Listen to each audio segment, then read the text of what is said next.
Здравствуйте! В эфире канал «Штаб татарской молодежи». Если вы еще не подписались, то, пожалуйста, сделайте это, потому что мы рассказываем об удивительных людях, о татарах, которые сделали огромные сильные вещи в истории Татарстана, Москвы и в целом страны. Сегодня мы на Даниловском кладбище, и поскольку вы в своих письмах часто пишете нам, расскажите о ком-то интересном, на кого равняться, с кого брать пример, вот сегодня мы расскажем вам о 3 судьбах, о 3 людях, которые прожили удивительную, интересную жизнь и оставили нам большое наследие в виде своей судьбы, в виде истории своей жизни, в виде документов, в виде статей и своих больших, важных дел на благо республики и на благо страны. Так что присоединяйтесь к нашему каналу, узнавайте о таких людях, потому что, наверное, смотря на них, мы можем строить и свою судьбу и видеть, что все на самом деле возможно. Любые высоты можно взять, если есть целеустремленность, желание, силы и вера в себя.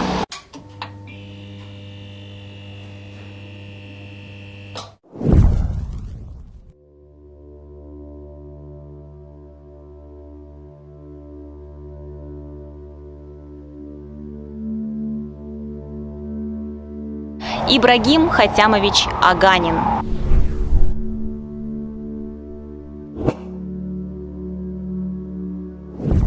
Легендарный разведчик, лейтенант. Судьба его настолько удивительна, что в это даже сложно поверить. Можно сказать, он родился под счастливой звездой. Родился он в татарском селе в Мордовии, но семья была очень бедной. На воспитание его взял дядя, видя, что мальчик очень талантливый, очень любознательный, очень интересующийся науками. И в 14 лет Ибрагим уже читал в оригинале труды Маркса и Энгельса, а в 18 лет он свободно говорил по-немецки. В 18 лет в 1939-1940 году он поступает в МВТУ имени Баумана и буквально отучившись 1 год уходит добровольцем на фронт. И будучи буквально 19-летним мальчишкой, о нем уже вспоминают, что он был очень умным, решительным и таким мудрым командиром, несмотря на возраст. Ходил в разведку, ходил на линию фронта, самостоятельно взял языка. Но однажды, его подразделение попало под огонь, он получил ранение, и после госпиталя его направляют в школу разведчиков. В школе разведчиков он получил просто фундаментальное образование, фундаментальную подготовку, которую вели настоящие разведчики, опытные, уже международные. Ему удалось дважды за время войны, дважды прожить чужую жизнь, и ни разу он не был рассекречен. То есть надо понимать, насколько человек умел концентрироваться, насколько он умел себя правильно вести. Первая его роль, первый человек, которым он стал во время войны, во время своей разведывательной карьеры, это был Отто Вебер, такой же молодой солдат немецкий из прибалтийской семьи, то есть он немножко говорил с акцентом на немецком, да, то есть они были очень похожи и по возрасту, и по тому, как разговаривали.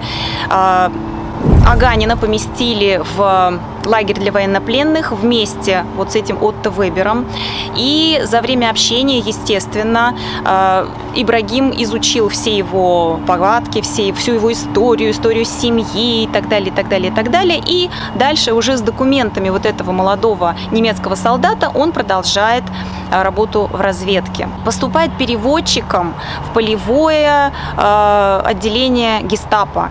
Это особое карательное подразделение немецкой армии. В какой-то момент он заметил, что идут какие-то проверки по поводу этого Отто Вебера. Аганин понял, что пора уходить. Но советское командование приняло другое решение и рекомендовало ему остаться. Нужно было принять какое-то срочное решение, чтобы не раскрыть свою личность.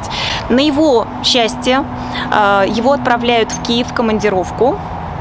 И в поезде он знакомится с еще одним немецким солдатом, Рудольфом Клюгером, который в алкогольном опьянении просто с удовольствием рассказывает ему многие подробности о немецких планах военных, планы аэродромов, военные действия, фамилии, имена, дислокации войск и так далее. То есть Аганин получает прекрасную, огромную информацию, да, можно сказать, из вражеских уст.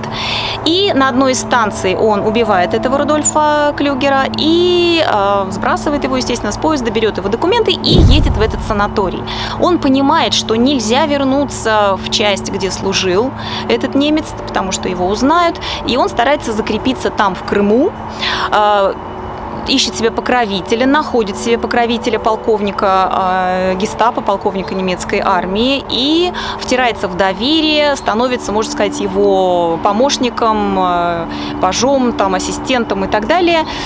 И таким образом получают очень много информации о немецких войсках и о планах немецкого командования. В один из удобных моментов, когда как раз вот немецкие войска уходили, он вышел в дорогу вместе с ними, поехал вместе с ними, но под одной из бомбежек он смог сбежать и перейти уже к нашим солдатам, в наши войска. После войны Ибрагим Хатямович, конечно, много работал для разведки, много делился своими знаниями, закончил Бауманку, получил образование, защитил диссертацию, преподавал.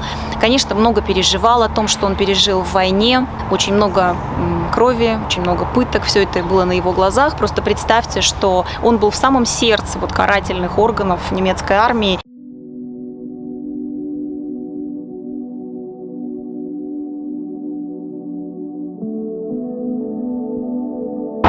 Человек легендарный, человек-журналист, блестящий журналист Советского Союза и России Фарид Мустафьевич Сайфуль-Мулюков.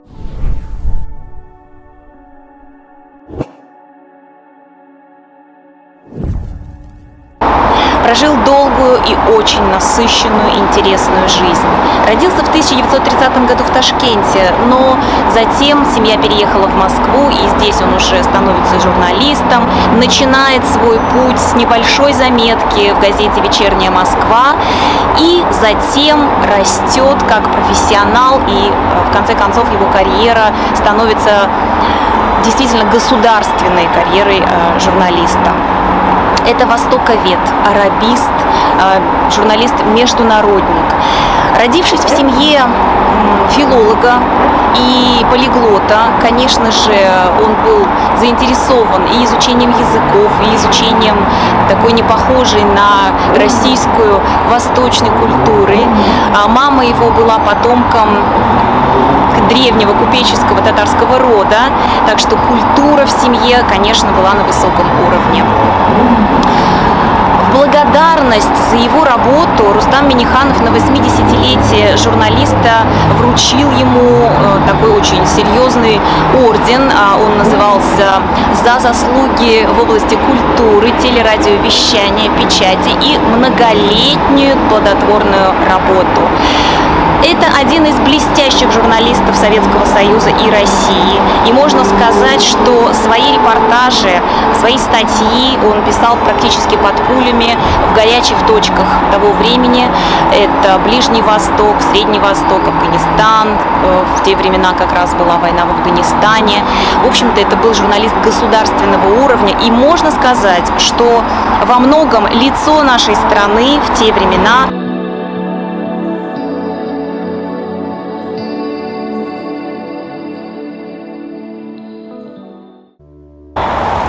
Есть очень важный человек в истории Татарстана, их много, конечно, но о Фикряте Ахмеджановиче Табееве, конечно, обязательно нужно рассказать.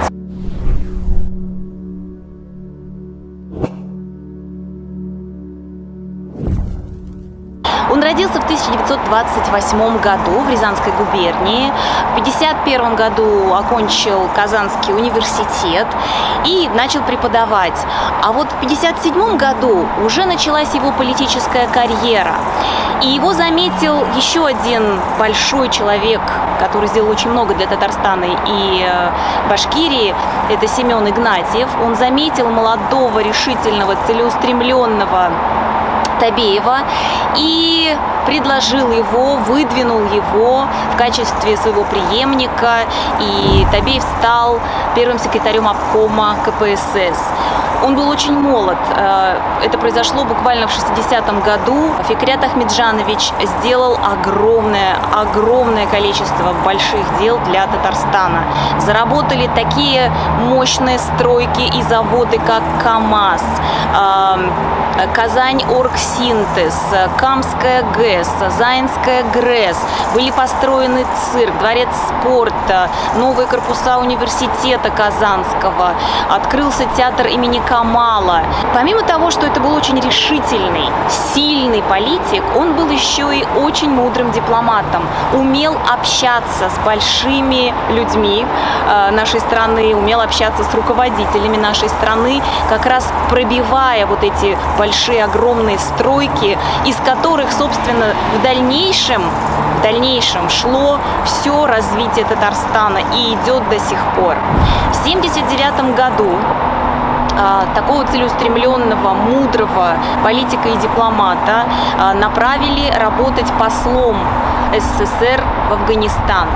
В первое время он сам встречал на аэродроме наших солдат, самолеты с нашими солдатами. И каждый раз, выходя за пределы территории посольства, по сути, он не знал, вернется ли он живым. 7 лет проработал Табеев в Афганистане, вернулся в Москву. И многие годы еще работал политиком, работал в высших эшелонах власти нашей страны. Затем ушел с политического горизонта, не стал больше работать руководителем и стал таким общественным деятелем, развивал татарское движение.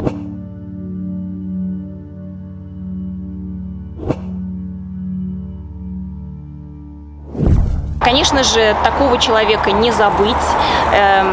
Сделал он очень много для татар, для Татарстана, в целом для страны. Да, вот мы говорили о войне в Афганистане.